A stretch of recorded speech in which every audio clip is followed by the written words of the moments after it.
Hai teman-teman, Assalamualaikum warahmatullahi wabarakatuh. Perkenalkan, nama saya Nike Dianovindi. Saya dari Aquaculture kelas A.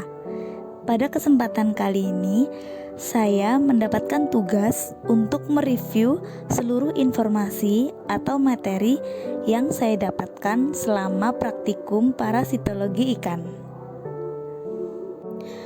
Akan tetapi, sebelumnya saya akan menjelaskan apa sih parasitologi itu.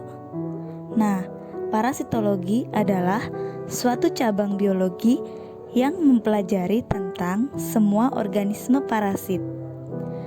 Adapun parasit adalah organisme yang hidupnya selalu merugikan organisme yang ditempatinya.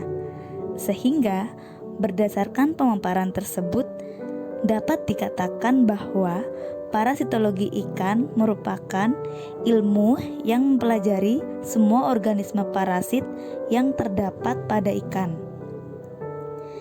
Nah, materi yang kami pelajari pada saat praktikum meliputi protozoa, helmin, dan juga arthropoda.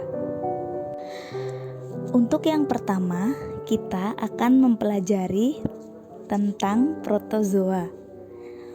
Beberapa kelas dari protozoa antara lain Ciliata, Flagellata, Rhizopoda, dan juga Sporozoa. Pada kelas Ciliata ini, saya mengambil contoh kelima spesies, yaitu yang pertama ada Ichthyopteryus multifilis, lalu Trichodina, Epistylis, Vorticella, dan juga Zootamnium. Perlu diketahui bahwa Epistylis, Vorticella, dan Zootamnium biasanya merupakan penyebab penyakit udang bersepatu atau udang berjaket. Sedangkan Ichthyopteryus multifilis dan juga Trichodina biasanya menyerang bagian luar tubuh dari ikan. Hal ini disebabkan karena mereka merupakan ektoparasit. Adapun contoh dari kelas Flagellata adalah Costia necatrix dan juga Oodinium sp. Sedangkan contoh dari kelas Rhizopoda terdapat Amoeba dan juga Rogostoma. Selanjutnya, kita beralih pada golongan helmin. Beberapa golongan yang dimaksud meliputi kelas Trematoda, Nematoda, Cestoda, dan juga Acanthosepala. Yang kami pelajari adalah beberapa spesies seperti Radinorhynchus pristis, Echinorhynchus salmonis, Dipilobothrium latum, dan juga Pilobothrium sphaly. Radinorhynchus pristis dan Echinorhynchus salmonis biasanya ditemukan pada usus ikan, terutama pada ikan-ikan laut. Sedangkan Pilobothrium sphaly dan Dipilobothrium latum biasanya ditemukan juga pada saluran pencernaan lainnya selain usus. Setelah itu kita akan masuk pada filum Arthropoda. Di parasitologi ikan, kami mempelajari beberapa genus seperti Argulus, Lernea, Ergacillus, Caligus, Octolasmis, dan juga Simotoa. Argulus merupakan ektoparasit. Biasanya dia akan menempel pada permukaan tubuh ikan. Berbeda dengan anggota dari genus Lernea yang banyak ditemukan di sekitar rongga mulut. Genus Ergacillus dan Caligus sering dilaporkan menyerang insang. Spesies dari Caligus banyak menyerang ikan laut pada bagian luar tubuhnya. Parasit ini biasanya disebut sebagai kutu laut.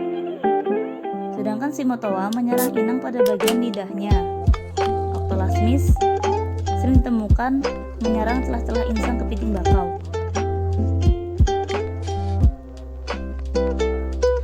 Siklus hidup Simotoa yakni fase marsupial yang meliputi 1 zigotik, 3 embrionik, dan 2 tahap larva. Setiap tahap ditemukan berbeda satu sama lain dengan karakteristik morfologis yang tepat. Beberapa inang dari parasit ini adalah Amphiprion acalophysos, Gymnothorax eurostus, dan juga Thrisa malabarica. Adapun siklus hidup dari Octolasmis terjadi meliputi 6 nauplius dan juga 1 tahap larva siprit. Rata-rata diperlukan 9 hari dari kemunculan masa telur pada induk hingga pelepasan larva N1. Pada kondisi tersebut diperlukan 27 hari dari kemunculan pertama masa telur untuk larva siprit pertama. Perubahan dari N1 sampai N6 terjadi hanya dalam waktu 8 hari. Namun terjadi peningkatan panjang yang cukup besar hingga menjadi 12 kali. Umumnya, spesies Octolasmis terjadi pada lebih dari 1 spesies dan hanya sedikit yang memiliki host spesifik. Sebagian besar memiliki 2 atau lebih spesies inang. Inangnya meliputi beberapa famili seperti Doripidae, Leucosidae, Magidae, dan juga Portunidae. Sekian review dari saya setelah mempelajari parasitologi ikan. Terima kasih.